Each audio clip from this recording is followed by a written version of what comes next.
Hello friends, आप सभी का आपके अपने यूट्यूब चैनल कालचक्र इतिहास की यात्रा में स्वागत है। आज का हमारा जो टॉपिक है वो है गुप्त साम्राज्य। गुप्त साम्राज्य भारतीय इतिहास में अपना एक अलग ही महत्व रखता है। इसको प्राचीन भारतीय इतिहास का स्वर्ण युग भी कहा जाता है। टॉपिक लंबा है, इस कारण हम इसको कुछ हिस्सों में बांटते हुए पढ़ेंगे। तो हम बात करते हैं गुप्त साम्राज्य जो टॉपिक है उसके पहले हिस्से की या पहले खंड की। गुप्त साम्राज्य है उसकी स्थापना है वो मौर्योत्तर काल के बाद होती है। मौर्य काल का जो विघटन हुआ, मौर्य काल या मौर्य वंश एक अखिल भारतीय साम्राज्य हुआ करता था। उसके विघटन के बाद में विकेंद्रीकरण का दौर आया। छोटे छोटे राज्य हैं वो भारत के विभिन्न हिस्सों पर स्थापित हुए और यह दौर है वो लंबा चला। मौर्योत्तर काल लगभग 500 सालों का माना जाता है या 500 साल तक वो चलता है। इस विकेंद्रीकरण को या इस शून्य को भरते हुए स्थिरता लाने का प्रयास सातवाहन और कुषाण वंश ने किया। हालांकि वो भी उत्तर भारत और दक्षिण भारत तक सीमित रहे। अर्थात अखिल भारतीय साम्राज्य की स्थापना के लिए मौर्य वंश के बाद में भारतीय उपमहाद्वीप को 500 सालों तक इंतजार करना पड़ा और यह इंतजार है वो गुप्त साम्राज्य की स्थापना के साथ पूर्ण होता है। तो गुप्त साम्राज्य की जो स्थापना है वो मौर्य वंश के अखिल भारतीय साम्राज्य के बाद में 500 साल बाद में लगभग होती है। यह जो लंबा कालखंड था उसमें भारत में राजनीतिक तौर पर विकेंद्रीकरण की शक्तियां हैं वो मजबूत रहती हैं। कुषाणों के पतन के बाद में मध्य भारत पर मुरुंडों का शासन रहता है जो कि 250 ईस्वी तक शासन करते हैं और तीसरी शताब्दी में भारत के 3 कोनों से 3 शक्तियों का उद्भव है वो होता है। इसको हम मानचित्र की इस पर समझने की कोशिश करें तो यह इस तरीके से है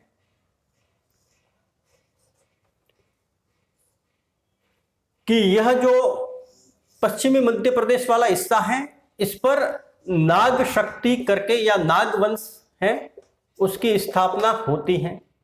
यह जो उत्तर प्रदेश और बिहार वाला हिस्सा है उस पर गुप्त वंश का उद्भव होता है और यह जो तीसरा हिस्सा है दक्कन वाला यहां पर वाकाटक वंश की स्थापना होती है। तो इन 3 हिस्सों से 3 महत्वपूर्ण शक्तियों की स्थापना है वो होती है तीसरी शताब्दी में। लेकिन धीरे धीरे या यूं कहें कि बाद के काल में गुप्त वंश है वो ज्यादा शक्तिशाली बन जाता है और वो इस राजनीतिक शून्य को भरते हुए जो कि मौर्य वंश के बाद में खत्म हो गया था, अर्थात जो विकेंद्रीकरण हो रहा था सत्ताओं का, उस विकेंद्रीकरण को तोड़ते हुए एक अखिल भारतीय स्तर पर या यूं कहें कि भारत के एक बड़े हिस्से पर अपने साम्राज्य की स्थापना है वो करते हैं, वो है गुप्त वंश। गुप्त वंश की उत्पत्ति कैसे हुई और गुप्त वंश के बारे में जो हमें जानकारी के स्रोत हैं वो कौन से हैं और कहां से मिलते हैं उस पर थोड़ी चर्चा करते हैं। तो सबसे पहले बात करें साहित्यिक स्रोतों की। तो साहित्यिक स्रोतों में हमें गुप्त वंश के बारे में जानकारी कालिदास के साहित्य से मिलती है। फिर विशाखदत्त नाम का एक साहित्यकार या लेखक हुआ है जिसने मौर्य वंश के बारे में भी मुद्रा राक्षस नाम से साहित्य लिखा है और गुप्त वंश के बारे में भी अपनी पुस्तक देवी चंद्र गुप्तम में लिखा है। देवी चंद्र गुप्तम में, यह इसकी पुस्तक है विशाख दत्त की। ध्यान दीजिएगा, विशाख दत्त की दूसरी पुस्तक जो है वो थी मुद्रा राक्षस। मुद्रा राक्षस से हमें मौर्य वंश के बारे में जानकारी मिलती है, जबकि देवी चंद्र गुप्तम से गुप्त वंश के बारे में जानकारी है वो मिलती है। और इनके साथ में एक जैसे वात्सायन है, उनकी पुस्तक कामसूत्र। कामसूत्र से हमें तत्कालीन नागरिक जीवन के बारे में और नगरों के बारे में भी जानकारी है वो मिलती है। तो इस तरीके से बहुत से साहित्यकार जो थे वो गुप्त काल के वक्त थे। जैसे भास है जिसने स्वप्नवासम दत्ता लिखी। तो हमें ये साहित्यिक स्रोत जो है उनसे गुप्त वंश के बारे में जानकारी मिलती है। और पुरातात्विक स्रोतों की बात करें तो हमें तत्कालीन मृदभांड, तत्कालीन मूर्तियां, तत्कालीन सिक्के, सोने के सबसे ज्यादा सिक्के हैं वो गुप्त शासकों ने चलाए थे। तो उन सिक्कों से भी हमें बहुत सारी जानकारी है वो मिलती है। जैसे कि सिक्कों पर उत्कीर्ण चित्र से हमें गुप्त सम्राटों के बारे में जानकारी मिलती है, और उनके नीचे उत्कीर्ण कालखंड से हमें उनके राज शासन या शासन काल के बारे में जानकारी है वो मिलती है। सिक्कों में प्रयुक्त जो धातुएं हैं उनसे हमें साम्राज्य की अर्थव्यवस्था के बारे में भी जानकारी मिलती है, और साथ ही साथ में व्यापार वाणिज्य के स्तर के बारे में भी जानकारी है वो मिलती है। तो इस तरीके से, और इनके साथ साथ में अभिलेख जो है, शिलालेख, ताम्रपत्र अभिलेख, इन सभी से भी हमें बहुत सारी जो जानकारी है वो गुप्त साम्राज्य के बारे में मिलती है।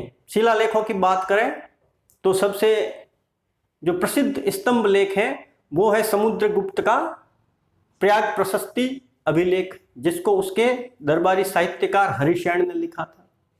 फिर स्कंदगुप्त का भीतरी स्तंभ लेख, जूनागढ़ अभिलेख, कुमारगुप्त का विलसड़ अभिलेख, इन सभी से हमें मौर्य साम्राज्य के बारे में जानकारी मिलती है।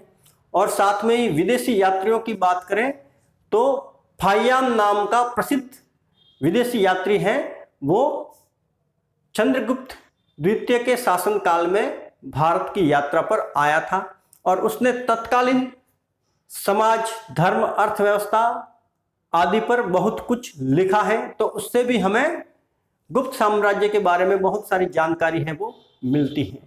इसके अलावा वैनसांग, जो कि हालांकि आया था सम्राट हर्षवर्धन के काल में, लेकिन उसने भी बहुत कुछ लिखा है गुप्त साम्राज्य के बारे में, गुप्त साम्राज्य के नगरों के बारे में, और गुप्त साम्राज्य के वक्त स्थापित नालंदा विश्वविद्यालय के बारे में। तो हमें वैनसांग से भी बहुत सारी जो जानकारी है वो गुप्त साम्राज्य के बारे में मिलती है। अब गुप्त साम्राज्य की उत्पत्ति को लेकर और उनकी जाति और वर्ण को लेकर भी इतिहासकार एक मत नहीं है। जैसे कि हम इतिहासकारों की बात करें तो हेमचंद्र राय चौधरी जो हैं वो गुप्तों को ब्राह्मण मानते हैं। गौरीशंकर ओझा और रमेश चंद्र मजूमदार हैं, वो गुप्तों को क्षत्रिय मानते हैं। केपी जायसवाल हैं, वो गुप्तों को शूद्र मानते हैं, जबकि रोमिला थापर हैं, वो गुप्तों को वैश्य मानती हैं। हालांकि गुप्तों को लेकर जो ब्राह्मण मत है वो ज्यादा तर्कसंगत हमें प्रतीत होता है, क्योंकि चंद्रगुप्त द्वितीय की या चंद्रगुप्त विक्रमादित्य की जो पुत्री थी प्रभावती गुप्त, उसके पुना ताम्र पत्र लेख जो हमें मिलता है उसमें उसके गोत्र की चर्चा की गई है, जो कि धारण गोत्र बताया गया है। अब उसका जो पति था वाकाटक नरेश, वो विष्णुवृद्धि गोत्र का था। तो उसके पति का जो गोत्र था वो विष्णुवृद्धि गोत्र था और उसने अपने नाम के आगे धारण गोत्र लगाया है। तो यह इस बात की ओर स्पष्ट इशारा करता है कि यह धारण गोत्र उसके पिता का ही गोत्र रहा होगा। अतः गुप्त हमें ब्राह्मण ज्यादा तर्क संगत और समीचीन प्रतीत होते हैं, जबकि स्मृतियों में गुप्त जो शब्द हैं वो नाम के उत्तरांश में वैश्य लोग हैं वो लगाते थे। इसलिए बहुत सारे जो इतिहासकार हैं वो गुप्तों को वैश्य भी मानते हैं। इसके अलावा चंद्रगौमिन का जो व्याकरण है उसमें गुप्तों को जर्ट कहा गया है, अर्थात जाट कहा गया है।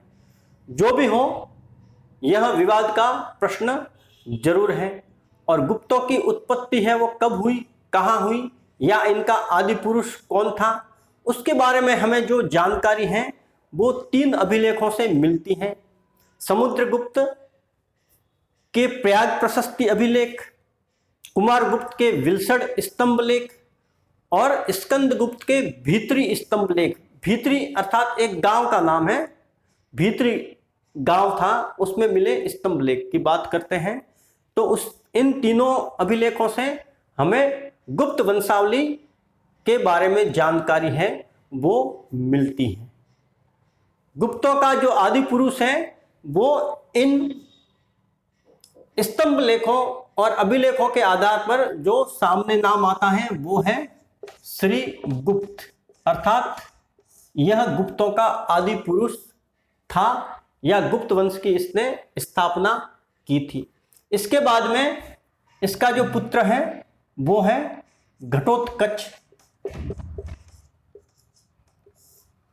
इन दोनों ने एक छोटे से स्तर पर, छोटे से भूखंड पर काफी सालों तक शासन है वो किया और इसके बाद में जिस महत्वपूर्ण शासक का नाम आता है वो है चंद्रगुप्त प्रथम।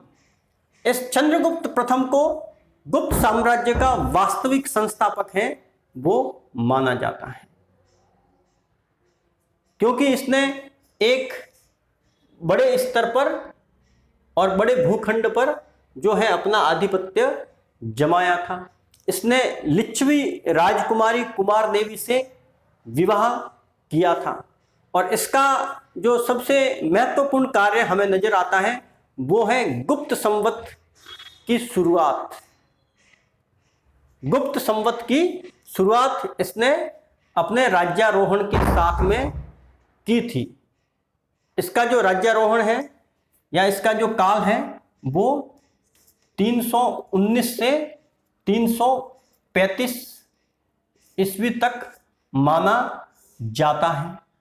तो गुप्त संवत की स्थापना है वो 319 में चंद्रगुप्त प्रथम ने की थी। इसको वास्तविक संस्थापक माना जाता है।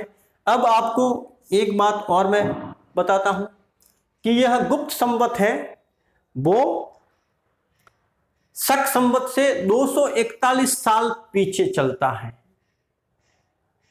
अर्थात जो विक्रम संवत है उससे 135 साल पीछे शक संवत और शक संवत से 241 साल जो है वो पीछे यह गुप्त संवत चलता है। आज का जो ग्रिगोरियन कैलेंडर है जो 2020 चल रहा है उसमें से 78 अगर घटा देंगे तो शक संवत आ जाएगा, 319 घटा देंगे तो गुप्त संवत आ जाएगा और 57 जोड़ देंगे तो विक्रम संवत आ जाएगा। सर्वप्रथम रजत सिक्के हैं वो चंद्रगुप्त प्रथम ने ही शुरू किए। तो आज का जो हमारा गुप्त साम्राज्य का जो पहला भाग है वो यही समाप्त होता है। आगे द्वितीय भाग में हम समुद्रगुप्त और चंद्रगुप्त विक्रमादित्य को पढ़ेंगे। धन्यवाद।